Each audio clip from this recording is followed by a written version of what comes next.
Parmi les nations civilisées, les vertus fondées sur l'humanité sont davantage cultivées que celles qui le sont sur l'abnégation et sur la maîtrise des passions. Parmi les nations grossières et barbares, il en va tout autrement. Les vertus de l'abnégation sont plus cultivées que celles de l'humanité. La sécurité générale et le bonheur qui prévalent aux époques de civilité et de politesse ne fournissent guère l'occasion d'exercer le mépris du danger, la patience à supporter le travail, la faim et la douleur. La pauvreté peut facilement être évitée et la mépriser cesse alors presque d'être une vertu.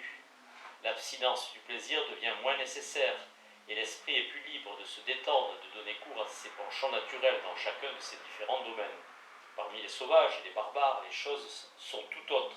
Chaque sauvage est soumis à une sorte de discipline spartiate et la nécessité de sa situation la guérit à toutes sortes de privations. Il est en danger permanent, il est souvent exposé aux plus graves excès de la faim et il meurt souvent de simple dénuement. Ces circonstances l'habituent non seulement à toutes sortes de détresse, mais lui enseigne aussi à ne laisser cours à aucune des passions que la détresse est susceptible d'exciter. Il ne peut attendre de ses compatriotes ni sympathie ni indulgence pour une telle faiblesse. Avant que nous puissions compatir beaucoup avec les autres, nous devons dans une certaine mesure être à l'aise nous-mêmes. Si notre propre misère nous frappe très gravement, nous n'avons pas le loisir de nous consacrer à celle de notre prochain. Et tous les sauvages sont bien trop occupés par leurs besoins et leurs nécessités pour prêter beaucoup d'attention à ceux d'une autre personne. Ainsi, quelle que soit la nature de sa détresse, un sauvage n'attend pas de sympathie de ceux qui l'entourent. Et il dédaigne, pour cette raison, de s'exposer en laissant échapper la moindre faiblesse. Ces passions, si violentes et furieuses qu'elles soient, ne sont jamais autorisées à déranger la sérénité de ses traits ou le calme de sa conduite et de son comportement. On nous dit que les sauvages d'Amérique du Nord arborent en toute occasion la plus grande indifférence et qu'ils s'estimeraient humiliés s'ils devaient d'une façon ou d'une autre paraître sous l'emprise de l'amour, de la peine ou du ressentiment. Leur magnanimité et leur maîtrise d'eux-mêmes vont de la sorte presque au-delà de ce que peuvent concevoir les Européens. Dans un pays où tous les hommes se trouvent à un même niveau de rang et de fortune, on pourrait s'attendre à ce que l'inclination mutuelle des deux parties soit la seule chose prise en compte dans les mariages, et que ceci se fasse sans aucun contrôle. Et pourtant, c'est le pays où tous les mariages, sans exception, sont arrangés par les parents, et dans lequel un jeune homme s'estimerait déshonoré à jamais s'il montrait la moindre préférence pour une femme plutôt qu'une autre. On n'exprime pas la plus parfaite indifférence à la fois pour le moment où est la personne à laquelle il doit être marié. La faiblesse de l'amour à laquelle on se laisse tellement aller dans les époques d'humanité et de politesse est considérée chez les sauvages comme le plus impardonnable et féminement. Et même après le mariage, les deux parties semblent éprouver de la honte pour cette association fondée sur une nécessité si sordide. Ils ne vivent pas ensemble, ne se voient l'un et l'autre qu'à la dérobée et continuent d'habiter la maison de leurs pères respectifs. La cohabitation des sexes, qui est permise semblable dans tous les autres pays, est ici considérée comme la sensualité la plus indécente et la moins virile. Mais ce n'est pas seulement sur cette agréable passion qu'ils exercent cette maîtrise de soi absolue. Ils supportent souvent devant tous leurs compatriotes les injures, les reproches et les insultes les plus grossières avec l'apparence de la plus grande insensibilité et sans exprimer le moindre ressentiment. Lorsqu'un sauvage est fait prisonnier de guerre et qu'il reçoit comme c'est l'usage la sentence de mort prononcée par ses vainqueurs, il entend sans exprimer aucune émotion et se soumet après au plus horrible tourment sans jamais se lamenter sur son sort ni montrer d'autre passion que le mépris de ses ennemis. Alors qu'il est pendu par les épaules au-dessus d'un feu doux, il raille ses bourreaux et leur raconte comment il a lui-même torturé bien plus ingénieusement l'un des leurs qui leur était tombé entre ses mains. Après qu'il ait été roussi et brûlé, que les parties les plus fragiles et les plus sensibles de son corps ont été lacérées des heures durant, on lui accorde souvent un court répit afin de prolonger son malheur. En le descendant du bûcher, il emploie alors ce moment à discuter de différentes choses, à s'enquérir des nouvelles du pays, et ne semble indifférent à rien, sinon à son propre état. Les spectateurs expriment la même insensibilité et la vue d'un spectacle si terrifiant ne semble leur faire aucune impression. Ils regardent à peine le prisonnier, si ce n'est quand il prête la main pour le torturer. À d'autres moments, ils fument du tabac et s'amusent d'un objet quelconque comme si de rien n'était. On dit que chaque sauvage se prépare depuis sa plus tendre enfance à cette horrible fin. Il compose à cet effet ce qu'il appelle le chant de la mort, un chant qu'il devra chanter lorsque, tombé entre les mains de ses ennemis, il expirera sous les tortures qui lui seront infligées. Ce chant consiste en insultes contre ses bourreaux et exprime le plus grand mépris de la mort et de la douleur. Il le chante à chaque occasion exceptionnelle lorsqu'il part en guerre, lorsqu'il se confronte à ses ennemis sur le champ de bataille, ou à chaque fois qu'il souhaite montrer qu'il a familiarisé son imagination avec les infortunes les plus terribles et qu'aucun événement humain ne saurait entamer sa résolution ou le détourner de son but. On retrouve le même mépris de la mort et de la torture chez toutes les autres nations sauvages. Ainsi, il n'est pas un nègre de la côte d'Afrique qui ne possède un degré de magnanimité que l'âme de son maître sordide est trop souvent à peine capable de concevoir.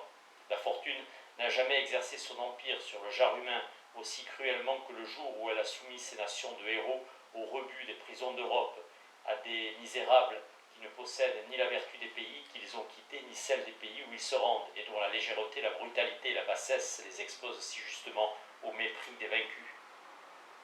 Cette fermeté héroïque et indomptable que la coutume et l'éducation de son pays demandent à chaque sauvage n'est pas exigée de ceux qui sont élevés pour vivre dans des sociétés civilisées.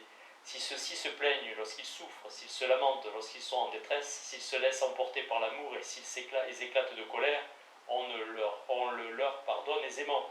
De telles faiblesses ne sont pas censées affecter les parties essentielles de leur caractère, tant qu'ils ne s'autorisent pas à se laisser à faire quoi que ce soit de contraire à la justice ou à l'humanité. Ils affectent à peine leur réputation, même si la sérénité de leurs traits ou le calme de leur discours et de leur comportement s'en trouve quelque peu troublé et dérangé. Un peuple humain et policé qui éprouve plus de sensibilité pour les passions des autres peut entrer plus facilement dans une conduite animée et passionnée et pardonner plus aisément quelques petits excès. La personne principalement concernée y est sensible et se trouvant assurée de l'équité de ses juges, s'autorise à exprimer plus fortement sa passion et craint moins que la violence de ses émotions ne l'expose à leur mépris. Nous pouvons nous aventurer à exprimer davantage d'émotions en présence d'un ami que d'un étranger, car nous attendons plus d'indulgence de l'un que de l'autre. Et de la même manière, les règles du décorum chez les peuples civilisés tolèrent un comportement plus animé que celui qui est approuvé parmi les barbares. Les premiers conversent entre eux avec la spontanéité d'amis, les seconds avec la retenue d'étrangers. L'émotion et la vivacité avec lesquelles les Français et les Italiens, qui sont les deux nations les plus policées du continent, s'expriment dans les occasions les plus anodines, étonnent au début les étrangers qui voyagent pour la première fois parmi eux et qui, élevés dans un peuple de sensibilité plus morne, ne peuvent pas entrer dans cette conduite passionnée dont ils n'ont jamais vu le moindre exemple dans leur pays. Un jeune noble français à qui l'on refuse un régiment pleurera devant la cour tout entière. Un Italien, dit l'abbé Dubos, exprime plus d'émotion lorsqu'il est condamné à une amende de 20 shillings qu'un Anglais condamné à mort. Cicéron, à l'époque de la plus grande politesse romaine, pouvait sans se déshonorer pleurer toute l'amertume du chagrin devant le Sénat et le peuple tout entier, comme il est évident qu'il dut le faire à la fin de presque tous ses discours. Les orateurs des époques antérieures et plus grossières de Rome n'auraient probablement pas pu, en accord avec les manières alors en vigueur, s'exprimer avec tant d'émotion. J'imagine que d'avoir exprimé autant de tendresse devant un public eût été pris chez les Scipio, les Laelius et chez Caton l'Ancien pour une transgression de la nature et de la convenance. Ces guerriers anciens pouvaient s'exprimer avec ordre, gravité et jugement, mais on dit d'eux qu'ils étaient étrangers à cette époque, à l'éloquence sublime et passionnée qui fut d'abord introduite à Rome, quelques années seulement avant la naissance de Cicéron. Cicéron par les deux Gracchus, par Gracchus et par Sulpicius. Cette éloquence animée qui a été longtemps pratiquée avec ou sans succès en France et en Italie commence à peine à être introduite en Angleterre, telle est l'ampleur de la différence entre les degrés de maîtrise de soi qui sont exigés dans les nations civilisées et barbares, entre les normes à partir desquelles ces nations jugent de la convenance du comportement. Cette différence en occasionne bien d'autres tout aussi importantes.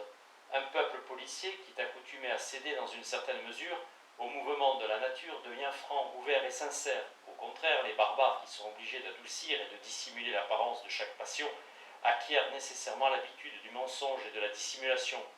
Tous ceux qui ont conversé avec des sauvages, que ce soit en Asie, en Afrique ou en Amérique, ont remarqué qu'ils sont tous également impénétrables et que lorsqu'ils ont décidé de dissimuler la vérité, aucune enquête ne saurait la leur faire dire. Les questions les plus habiles ne peuvent les percer à jour.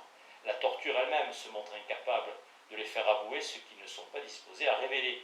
Les passions d'un sauvage, quoiqu'ils ne s'expriment jamais par une émotion extérieure, mais restent dissimulées dans le cœur de celui qui souffre, atteignent pourtant tous les plus hauts niveaux de fureur. quoiqu'il montre rarement le moindre symptôme de colère. Sa vengeance, lorsqu'il la libère, est pourtant toujours sanguinaire et terrifiante. Le moindre affront le conduit au désespoir.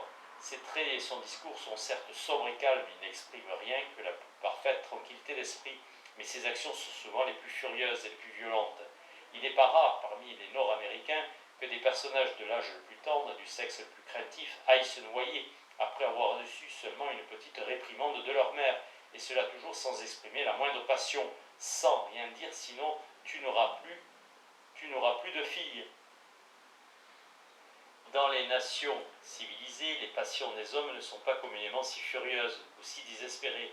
Elles sont souvent tapageuses et bruyantes, mais rarement dangereuses, et elles semblent souvent ne poursuivre d'autre satisfaction que de convaincre le spectateur qu'elles ont le droit d'être si mouvementées et d'obtenir sa sympathie et son approbation. Toutefois, tous ces effets que la coutume et la mode produisent sur les sentiments moraux du genre humain sont négligeables comparés à ceux qu'elles occasionnent dans d'autres cas.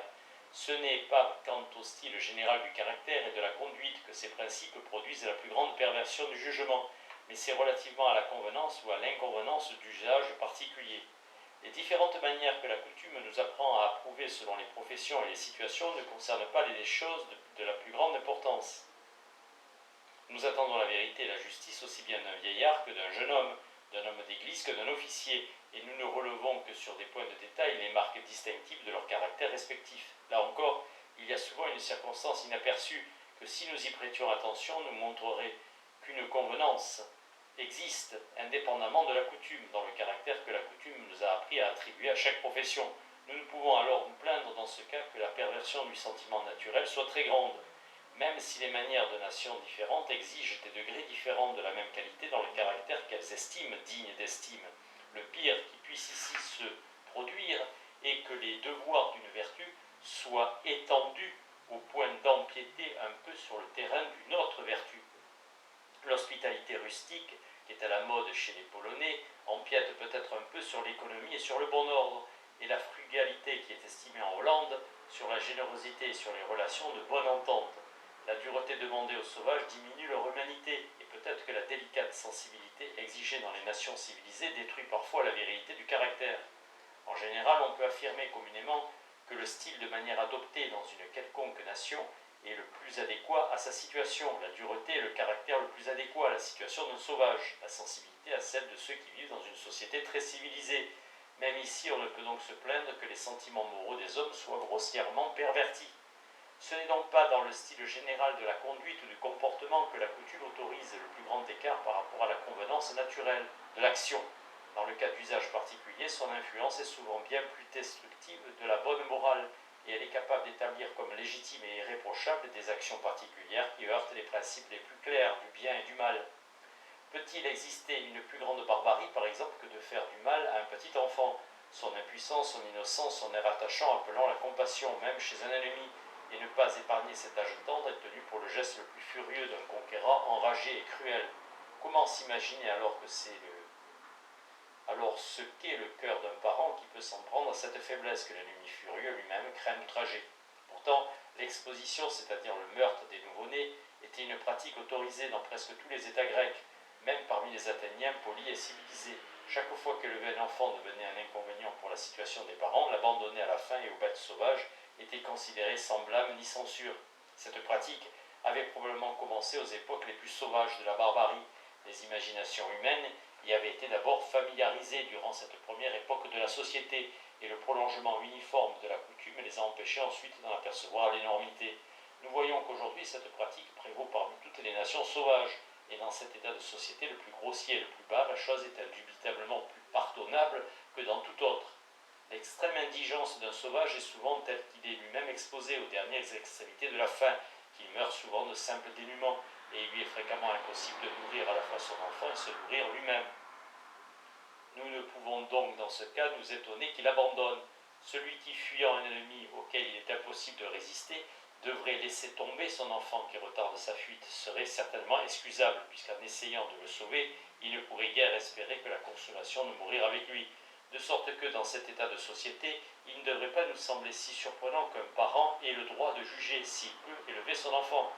Au dernier temps de la Grèce, toutefois, la chose était permise pour des raisons d'intérêt ou de commodité éloignées qui ne pouvait d'aucune façon l'excuser. La coutume ininterrompue avait alors à ce point autorisé cette pratique que non seulement cette prérogative barbare était tolérée par les maximes imprécises du grand nombre, mais aussi que la doctrine des philosophes, qui aurait dû être plus juste et plus exacte, fut égarée, comme dans d'autres occasions, par la coutume établie, au point de ne pas censurer l'horrible abus, mais de le favoriser au nom d'invraisemblables considérations d'utilité publique.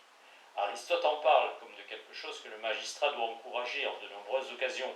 Platon, si humain, est de la même opinion, et avec tout l'amour du genre humain qui semble animer ses écrits, n'évoque nulle part cette pratique avec désapprobation. Quand la coutume peut autoriser une violation si terrible de l'humanité, on peut bien imaginer qu'il n'y aurait guère de pratique si grossière qu'elle saurait permettre.